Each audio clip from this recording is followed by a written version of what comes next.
Hey there, folks. Welcome to the Market Internal Review for Wednesday, October 18th, 2023. Diving right in on SPY 2-minute chart as usual. Looking at today's initial price action, we've got a dollar, not quite $2 gap down after Tuesday's price ascending quite a decent amount. I think we had about a $5 range, okay, $6 range.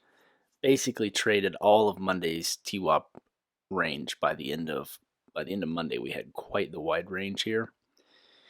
And the thing that was quite interesting about yesterday's price is if we go look at the add and the VOLD, so VOLD quite high all the way through the end of the day, as well as add, quite well up here, but never in the strong bull zone, and then dropped it down.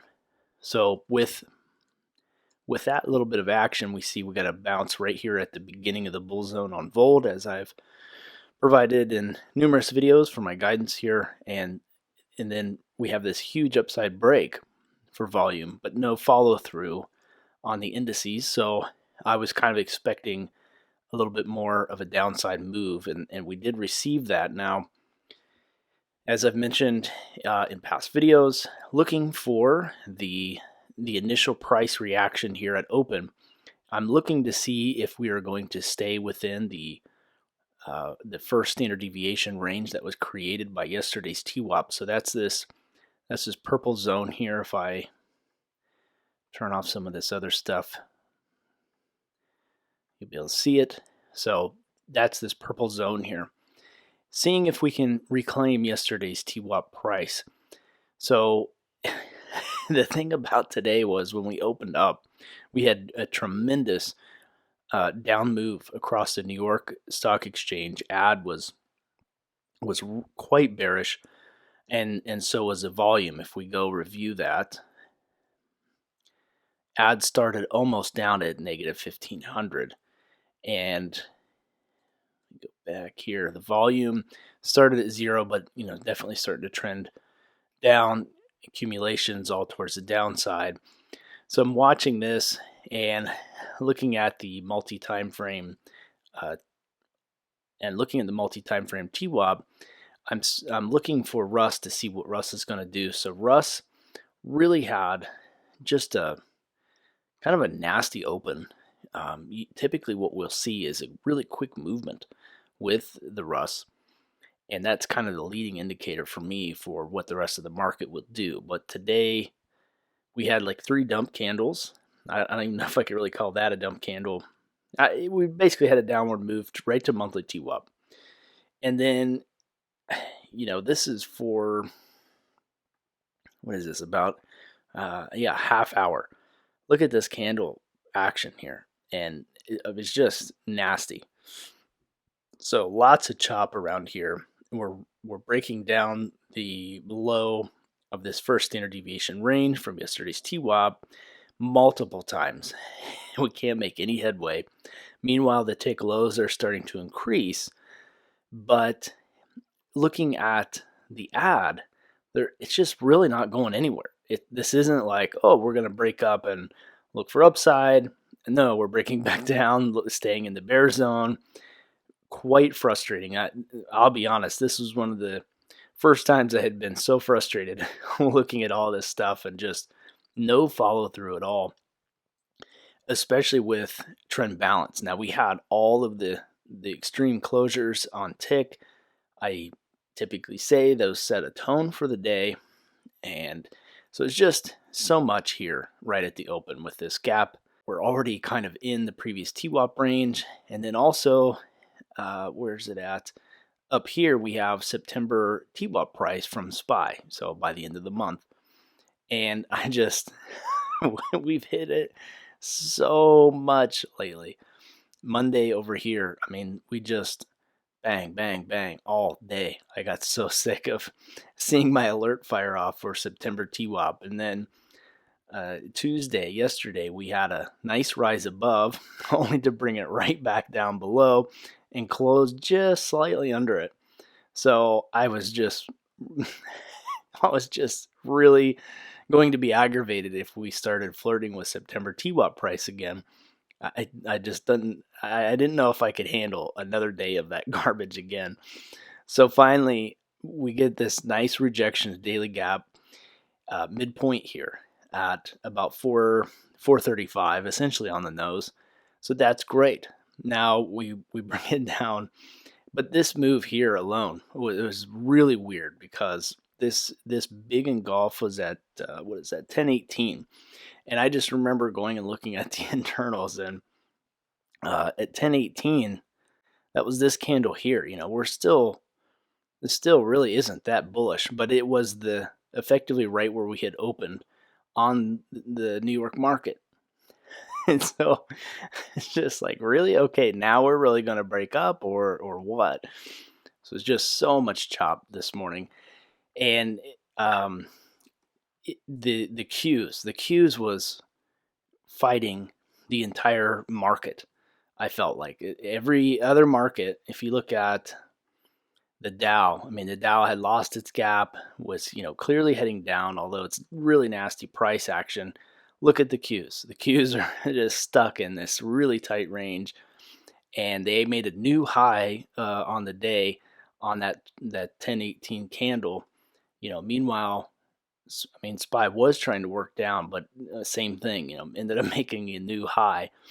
So just really frustrating, but we did end up breaking it down, but even here, I mean, this price action is absolutely disgusting. We hit this for, an hour and a half. We basically traded about $1 range. So just brutal for anybody trying to do any kind of directional scalping or, whatever.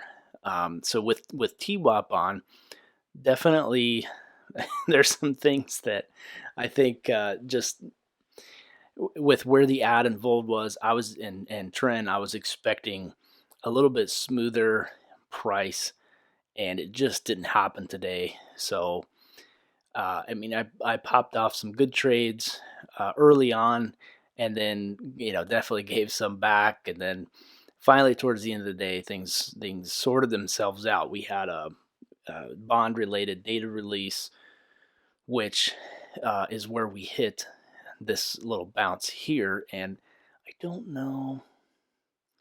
Okay, yeah, I'll turn on. So this was the other problem, or I don't know, problem or whatever, but we had a gap zone here from the weekly time frame, and I don't even know. Okay, this was the new week. So the new week we had that gap up about a 2.5, not quite $2.50 gap, and that's, I guess, really what made it so challenging was we're stuck between the daily gap right above, the weekly gap right below. We've got previous first standard deviation TWAP ending range here. Just nasty. There was so much chop. Yeah, I don't know. But in retrospect, I was documenting these, but intraday it wasn't really clicking. But definitely in retrospect, lots of rejections right at TWAP, and really good short opportunities that agreed with the location of ad and volt, being that they were both deeply in the bear zones, but not necessarily the trends. So I like to have the arrows for price and volume on MIT. I like those to be, I like full alignment if I can receive it for the direction of the trade I want to take. So if I'm short, I want to see red triangles pointing down. I want to see the red band here, and red triangles here. Or if I'm going to go short, I want to see that ad had just rejected positive 1500, and volt is rejecting the bull zone, and we're starting to head down like a trend flip from the extreme high end of price, not a short trend flip because we had a little weird pop like this garbage, and then I'm going to join back in when we might technically be at lows, or we might technically be considered oversold. So yeah, it just made today very frustrating. I usually don't get too emotional with the trading, but today definitely stressed me out just because of this erratic movement. I mean, this one here I actually called out in a Discord that trades a lot of 0-day SPX spreads.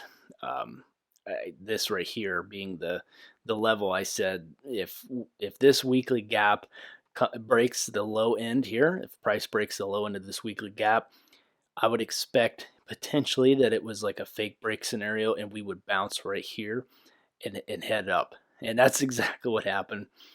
But we could not hold. And I mean, that's got to be almost right to the cent, the weekly gap high right here, that wick. And it's also wicking the high of the current session first standard deviation for TWAB. So just amazing. This right here, like you could take a short here, given that price and volume absolutely short. That would have worked. Obviously, I'm not saying like in hindsight that would have worked. That typically is a setup that does work. I mean, obviously, nothing is guaranteed. It's a good risk reward trade for me. But then also, you've got a nice break, kind of retest pattern here, and then join that to see if we can get a retracement. That would have been a good one. But they, right here again, bottom of weekly gap, all these body closures and opens right here, and then right back up to TWAB. This time, we could not have a close over TWAB. We surged above it to reuse the media's common terms for market analysis. But we definitely ripped high right above it. But then this cluster of wicks here, like we couldn't break that.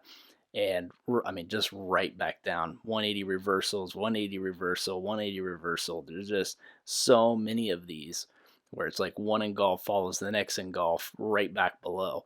And that's kind of what I mean. It's just today was nutty. Absolutely nutty for price action. Definitely good opportunities here. If you shorted the tick pops on this chart basically all day, you would have done quite handsomely. But that's not always the best thing to do. On a day like today, it is. But we didn't have trend balance here. So that's usually where I look for those tick reversal setups, is when we have these yellow dots. Now, we did finally start to have a trend balance yellow dot indication on MIT, but gosh, I mean, that's basically 1 o'clock. So a lot of the opportunities that maybe you could have had were already gone. But I mean, honestly, just such a tight range, like $1.50 range for 3 hours. No thanks. And this was nasty here. Just all these wicks and tight range. No thanks. But overall, I get my venting done with here for the day. Where did we end up? So SPY had a $4 down day from the open price to the closing price, from the gap high to the closing price, almost $6, just shy. So that's a pretty good down move, and that agrees with the that agrees with the immense volume. I mean, this one was a good one today. We had started with the 200 SMA in the bull zone and drug that sucker all the way deep into the bear zone. I'm sure if I open this to extended, yeah, nasty. And we've got this line here. This is the one we consistently seem to break or bounce on. So yeah, very good bear volume for the price agreement. So with that, where did AD end up? AD ended up, they bounced to negative 2,000. We ended up just slightly, still deep in the bear zone. So for myself personally, I took just a quick overnight swing, a call debit spread on SPY. We've got a couple tech earnings with Tesla and Netflix. We had the bond news come out. I'm also seeing on the options, SPY and Qs are pricing in something. There's an IV spike for, well, today was one of the days, then tomorrow. So I'm just I think Friday as well. So I'm just kind of trying to grab a little bit of a relief bounce, perhaps with the earnings, and just the fact that price agrees with the volume, I'm overall considering a continued downside move. But a lot of times when the index prices agree with the internals, the volume's really strong to one side or the other, we get a little bit of a contrarian bounce. It's not guaranteed. So it was a very small overnight position. It's not something I normally do, and I've been doing pretty well on other things. So it was kind of like a little trade treat to myself. See if I can nab a quick little W. So with all this being said, VIX is back up almost to 20. So that's, we're gonna see something with the JPOW coming out. Gosh, when is he coming out?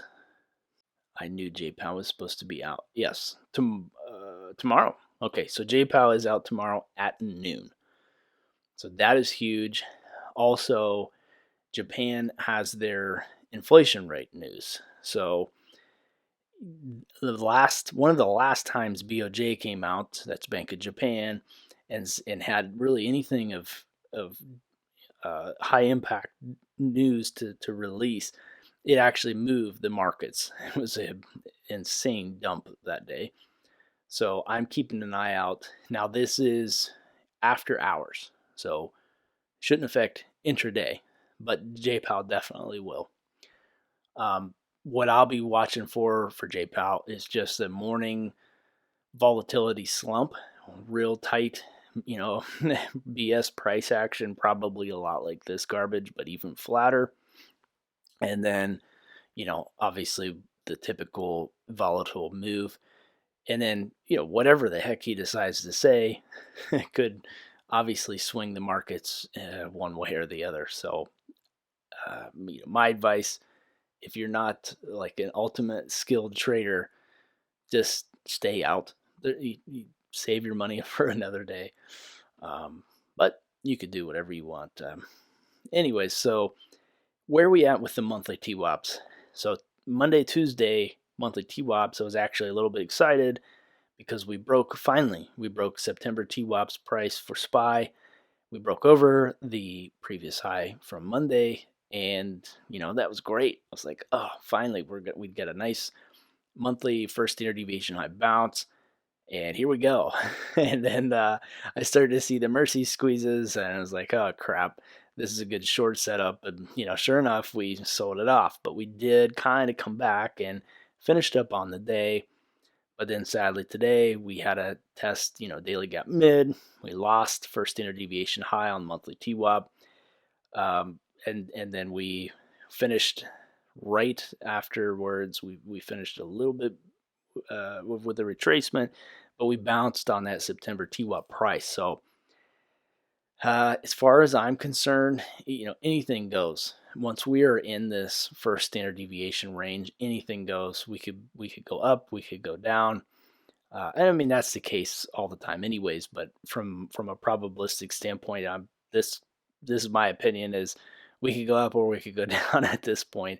I'm not expecting any kind of continuation kind of move, directionally speaking, up or down. It's just going to be whatever break side we have of this price, which is currently 429 and half. That'll be kind of how I shift my bias. So we've spent a decent amount of time in October now over the TWAP. We've developed enough data in this study, and we spent enough time at highs, and we're now going to be, well, we are over halfway through October, which is crazy to think about. So if I kind of zoom out and look at the monthly candle that we're printing, we've got the low. We obviously already had our open, and perhaps we have had our high. So our close could be anywhere between, well, I mean, our close could be anywhere, but I would expect our close to be anywhere between the current low that we have printed around 420 and the high that we have printed. I think it would be hilarious if we end up having effectively some kind of a doji candle on the month.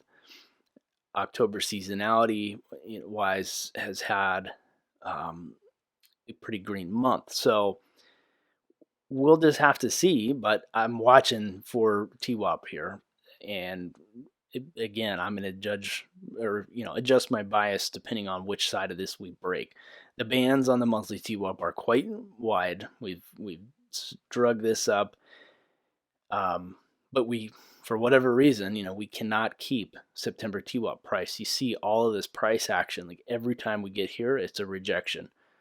We've hit it once, twice, 3, 4, 5, 6, probably 10 times or more. And every time it's smack right back down. And so it's really hard to say. If JPOW says something amazing, the tech earnings are great, maybe we'll find footing and we'll continue higher. But at this point, it's too difficult to say. So for 429.3, that's monthly TWAP. I'll be watching that. And then for essentially 436.5, that's September's TWAP price. So I'm going to keep an eye on that as well. That range alone, which, that's a decent size range for SPY. That's about what, $7? $7 range. I think if we can't get out of this area, either to the up or downside, then it's going to continue to be these jerky, gap-filled chop days until we really kind of establish some kind of a flipping bias for this last quarter and the rest of this month. Looking at Qs, Qs actually finished below monthly TWAP, and we also had bounced previously September's TWAP price for the Qs around 364 and change. We broke over and had a retest here back in the second week of October, and then we'd just been sailing high above for I think like a whole week over there, and then we bounced it one more time last Friday. Well, this past Tuesday, yesterday, we had a sharp bounce right at September TWAP and shot it right over monthly TWAP, first standard deviation, and then, again, kind of similar story. We just couldn't hold it and come back down, and then we did bounce it a couple times today, but eventually, broke that down, wicked it once, and lost previous day's low, lost monthly TWAP on the current month. Which is around 363.5. So it's interesting that both September and October's TWAP are really close. So there's a huge battle going on with tech, is how I read this, and I think it's really going to rely on tech to kind of help this market find footing before we really do anything else. So I'm going to go look at Dow quickly here. So Dow has had a rough time as well, reclaiming previous TWAP data range from September.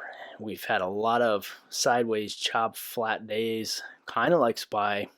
We rejected September TWAP just yesterday. I mean, almost to the it might actually be to the tick. 341.5. Yeah, just under 341, 341.5, 2 cents off. So 2 cents off, we reject, and we haven't come back. And then it's still above its monthly TWAP price at 334, almost 335. But again, it's lost kind of some momentum. Now the Russ was really rough today. After having a good buy yesterday, I called this out on Twitter that I would expect to see Russ stop at this monthly gap here, and I mean it did. And not only did it it really went for it all the rest of today and a little bit yesterday. So we are handsomely below the monthly TWAP at this point. One thing I noticed too is that the monthly TWAP bands on the Russ are actually quite flat and tight. So they haven't widened out near as much as the other indices. And I think that kind of shows just in the price. I mean, this is almost a perfect range here on the Russ. You couldn't really get more textbook than what we are seeing here. And so that's really helped to keep everything quite tight from a TWAP standpoint. So we broke lows already once from the first standard deviation on the monthly TWAP, a handful of times. So I don't know. Maybe what's going to happen is we're going to have really good tech earnings. The Russ is almost back at monthly relative lows. JPal's going to say something amazing, and we're just going to rip. I don't know. That's mostly a joke, but it could happen. If Russ starts to find even lower lows than it's already made this month, I think that's just going to break us down that much more. So, yeah, monthly TWAP standpoint, I'm going to say mixed bag, but definitely I would be leaning towards more downside, just because of where SPY is, how many times it's rejected. September TWAP price, tech is now coming down. Yes, Dow is still kind of at highs, but it's really the only one that's left. And I don't know that it has enough power to hold the whole market up. Just have to see. But from a SPY daily chart perspective, I've been tracking this stupid 50% daily gap area here. We've rejected it once, twice, 3 times, 4 times. We almost, quote unquote, filled. I would actually just call this a 50 SMA rejection almost.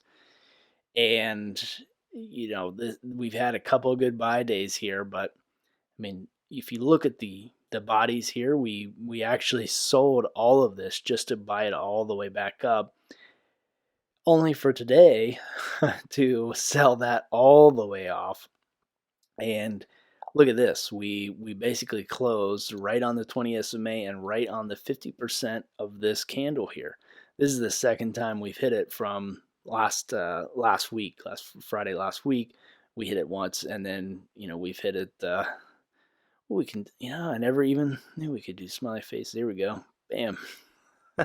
This should probably be a frowny face, but whatever. So we hit it here again today, and we closed it there. So this was another reason that I kind of went with my call debit spread on SPY for overnight, was because the last couple times that we have landed on that, we've had these jumps. So here we had it. Here we didn't quite close on the 20 SMA, but we had a big gap. Same thing here. We closed almost right on the 20 SMA. What happened? We gapped up and bought it higher. So today, maybe the same thing will occur, and the volt and price congruency kind of backs that up. The 10 SMA, has crossed over the 20, which is interesting because maybe we could finally start to see a little bit of a turnaround now that we've sold off into this range. I did mention before that this price here, 425, almost 426, is kind of my area that I would expect a bounce if we hit that. But I said, I think it was last week early, that this could be a checkpoint prior to reaching this. So at this point, we've double tested this. Maybe we'll continue now sideways and consolidating more. The last time we had a 1020 crossover was around here, and you can kind of see the madness. Lots of wick kind of candles, small body, lots of contention, neither side really finding footing before we had this crazy gap and then insane sell-off. So it's a tough one here just from a TA standpoint. And then we've got the monthly trend line to contend with. We're basically right on it. So there's a ton, just from my chart anyways, there's a ton right here for me personally. So tomorrow, kind of same thing. I'm going to expect perhaps a little bit of a bounce.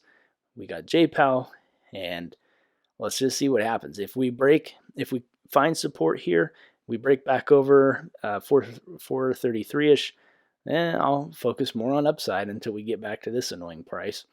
If we can't, or they pull some shenanigans and we're back down here, well, then I'm going to have more of a downside bias until 425.9, 426, and then I'll kind of assess intraday as the internals provide intel for me. So as far as the RSIs go across the sectors, definitely taking a nosedive. And as far as volume goes, this was a pretty heavy volume day. We had almost 100 mil volume on SPY, just short by 7 mil. Energy and finance continue to provide quite a lot of volume. So that's, not a surprise whenever things are kind of defensive and we've got the war news, some economic stuff, and the bonds, and people are, maybe pulling money out of their banks and putting them into certificates and things. This is kind of what I would expect to see. So, not really a surprise that the RSI is reflecting that. We basically hit exhaustion at halfway of RSI. Looking at the different SMA internal charts, so S&P 500 growth stocks right above the 20-day. Like I said in the past video, this can be a pretty nice little, somewhat quote unquote RSI like chart, right? Is every time growth is at highs, what happens on SPY? So last handful of times we saw that, it was really good at calling tops on SPY. So we had it here on the 14th, and all the way down, deep down into almost 0% of stocks from the growth sector of S&P 500. And then here again, we find ourselves in the midst of all this chop, and the growth is above the 20 days. So, one thing to keep in mind is, like, if you look at SPY, the 20-day is declining the whole time. So it's not going to be as difficult for these growth stocks to find the 20 SMA because they're going to converge at some point. So I think that's partly what we are seeing here. Is it's a little bit, quote unquote, easier for these stocks to find their 20 SMA, but for the very reason they're back at their 20 SMA already, and maybe a lot of these growth stocks are chopping around like SPY is, that could be a top. But looking at this, we did hit a peak of almost 70% on yesterday when this 50% area was being tested again on SPY. So I was watching this and I found that quite interesting. The fact that we broke that the last couple of times that we did, definitely were some of the strongest peaks that we had on SPY before we had our decent sell side. So the fact that we had a complete 180 today, we went from almost 70% back to under 50. I don't think we're going to see any higher, just like per this indicator. Doesn't mean we can't, but that's kind of what I'm thinking. Looking at one of the other ones here, we're going to check the 50-day. How many of S&P 500 is above 50-day? And you can see we're not really finding much momentum beyond the bear zone on this chart. So this would be 25%, and we're basically right back on that. 100-day is going to be a similar story. Yep, can't really find much. Same thing with all these other ones. So 200-day, we're starting to drag that back down. And that's basically just kind of a continuation downtrend from the, quote unquote, all-time highs from July for the year, and just a continuation. So we have had, a bottom detection over here from May. That's where we kind of found some buy off of the monthly trend line and 200 SMA, which is, it aligns with what we're seeing here with the raw 200 SMA on the bottom of this cloud. But the growth, I still think the growth is quite the interesting metric for finding tops and bottoms on SPY. again, because I think the growth stocks are, I need to go look and see what actually is in this symbol. I don't think it shows me here, but I need to see what stocks are behind there, because it really seems like anytime tech is ripping, the growth is what is rising. So I'm wondering if it's not, there's tech behind this symbol, and that's kind of what we're looking at. So that's going to wrap up this video that's already too long for a market internal review. So keep in mind, like I had mentioned, we've got JPOW tomorrow at noon Eastern time, and then that's pretty much going to be it. We had Tesla and Netflix earnings. We've got some other earnings, so I guess keep it classy out there, and trade wisely tomorrow with the JPOW. What will sure be some volatile movement when he comes out to tell us if he saw his shadow. As always, thanks for watching. Happy trading.